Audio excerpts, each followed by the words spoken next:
Okay, Barnaby Jones, closing in on the location. 10-4, Dingleweiler, moving in on his location.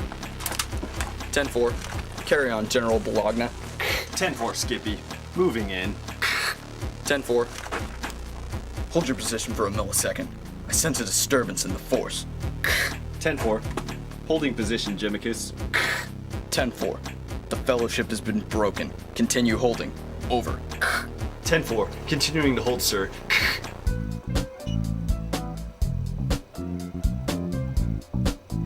10-4, the fellowship has been restored. Assume your post, Commander Monkey Nipples. 10-4, sir. Moving. 10-4, Blue Flapjack, move in on your position. Move, arriba!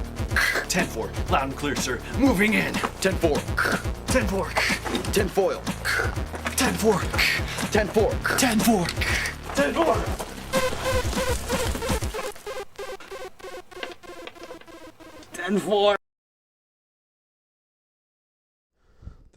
Weird. I don't know what that was. Just weird. Sorry guys, I think my computer got hacked. People are putting all these weird subliminal messages in my computer. Some weird crap's going on. Anyway guys, got some news for you. Let's get into the news here. That was just weird. I apologize about that. Okay, so let's get into the news here real quick. Let's see what we have here, okay? So hold on a second. All right. So there we go, guys. Got some news for you. Okay. So in the news, here's what we have. All right. The proportion of the region is 12.67%. Guys, we're not going to read all these articles. It'll take a long time. So what they're saying here is they're for the 2020 budget, the region means Kurdistan, their portion of the 2020 budget, guys, they're going to give them their share of 12.67%, which equates to about $76 billion dinar per month, okay? So that's that. That's not a drastic. You guys, you've already seen a lot of this through time over and over and over. Okay, so the next one, here's one that talks about a warning about the collapse of the Iraqi economy. The government resorts to treasury bonds, okay? All of this is, guys, this is to secure salaries. Remember, we recently did a video for you talking about internal, external borrowing, okay? Here they're even telling you internal borrowing, that's what treasury bonds, it's internal. What it is treasury bonds. Treasury notes are offered to private companies, people, whatever, whoever in the country of Iraq wants to buy these bonds. Okay, that bond money goes to the central bank. The central bank uses that money to write loans to the government of Iraq. So again, internal loans coming from the Central Bank of Iraq to the government of Iraq to cover the salaries. Just further showing you guys, they did have the external borrowing. So back when the Iraqi delegation was here in Washington on August 20th, they got some loans prior to going there in August. I know they did get approximately $8 billion-ish worth of loans from the IMF and from Saudi Arabia. They used that money to sign those contractual agreements with U.S. companies while they were here in Washington on August 20th. Those agreements are for reconstruction reforms in the country of Iraq, guys. Okay, so right there, they have active external loans to be used for reforms inside the 2020 budget. Again, that's why they're delaying the budget. That's why they're hiding the budget figures from us, which I have now shown you in 2 articles. Okay, let's move forward. We're not going to read all these. It would take quite a bit of time. Al-Sali reveals the files that Kazemi raised at the meeting of the political presidencies. We can read these shorter ones just so we're not, dragging this video out for eternity. All right, so Salih revealed today, Wednesday, the 4 files of the Prime Minister raised the meeting of the 3 presidents, leaders of the political blocs. Al-Kademi discussed during his meeting with the 3 presidencies and leaders of the political blocs that the budget files, in their details, the election always required by the Iraqi street, and its procedures of the importance of controlling outlaws who bomb diplomatic missions and their effects, as well as the anti-corruption file. The Turkmen forces asked him during the meeting to reconsider the recent appointments as they did not achieve the national balance. Saleh pointed out that the meetings are continuing to pass the election law in accordance with multiple departments and the federal court and the budget law. Guys, I want to show you something here. Sometimes a lot of people don't pay attention to just little details, but sometimes little details are actually big, big, big details, okay? Here they're telling you what the country's next agendas are, guys. They're telling you it's the election law, the federal court law, and the budget law. They're telling you right here, these are things they're working on right now, okay? Just so you kind of know what they're doing, what their goals are, and what their intentions are, okay? That's what I'm trying to show you here. So sometimes it's important to pay attention to the small things. And the meeting was held by Mustafa Kademi 2 days ago, which included the presidents of parliament in the republic, okay? In addition to the leaders of the political blocs, while his declared goal was to reach agreements that would advance the country, okay? Saleh delivers the speech of Iraq this evening at the United Nations, and this is what it will cover. Barham Saleh will deliver this evening, Wednesday, the speech of Iraq at the work of the 75th session. According to the President of the State, the speech will address political, security, and economic developments in Iraq. Okay? All right. The International Monetary Firm confirms the Central Bank of Iraq's confirms its desire to help Iraq. The International Monetary Fund announced on Wednesday in its intention to provide and support coordinate financial monetary policies for Iraq. A statement of the central bank received. The governor of the central bank, frightening, held a meeting in visual contact with the International Monetary Fund. Visual contact means a remote video meeting to discuss issues related to the economic situation in Iraq and the fund's willingness and desire to help Iraq by providing support and technical advice, coordinating fiscal monetary policies and fiscal consolidation plans. He added the fund's team offered the congratulations of the fund's executive director to the governor of the central bank on the occasion of his assumption of his position, because he's brand new to the central bank.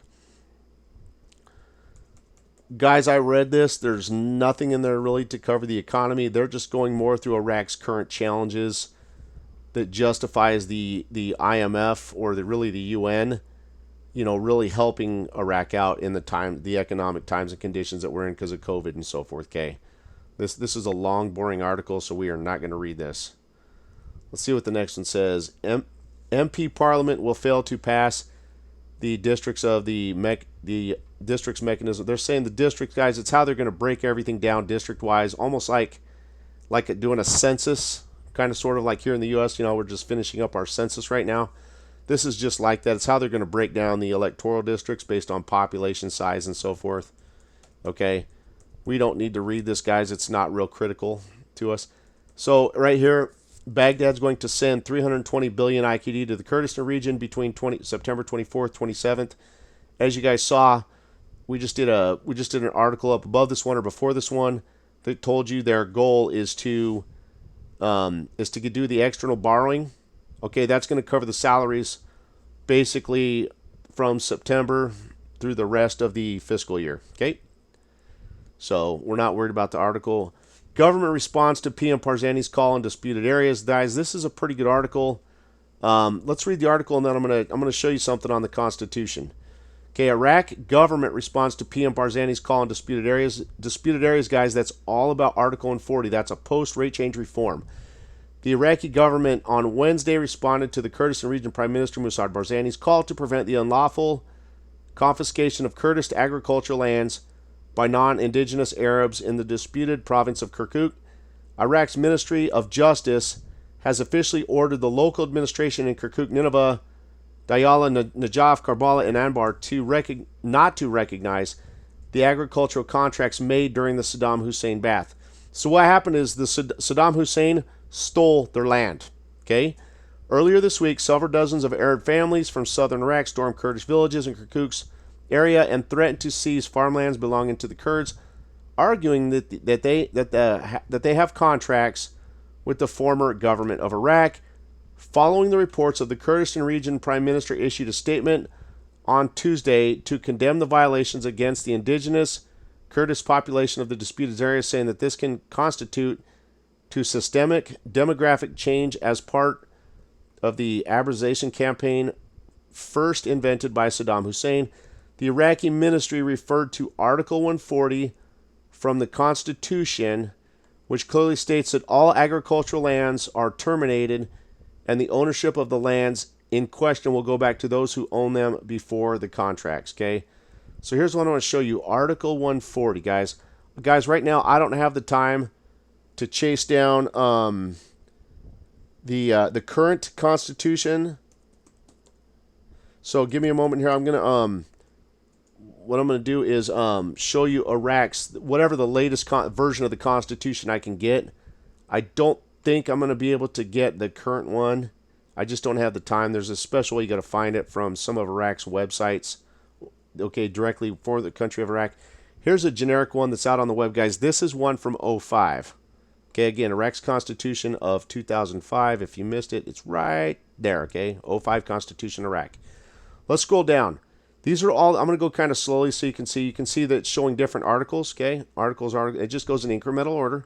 I'm going to go a little faster and show you guys something here that back in 2005, Iraq actually did have an Article 140 in the 2005 version of their constitution right there.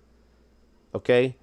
Eventually, though, somewhere it might have been around 2007, guys, they actually had to remove it from the Constitution. Okay. The reason why they removed it is if it's in the Constitution, they have to act upon it.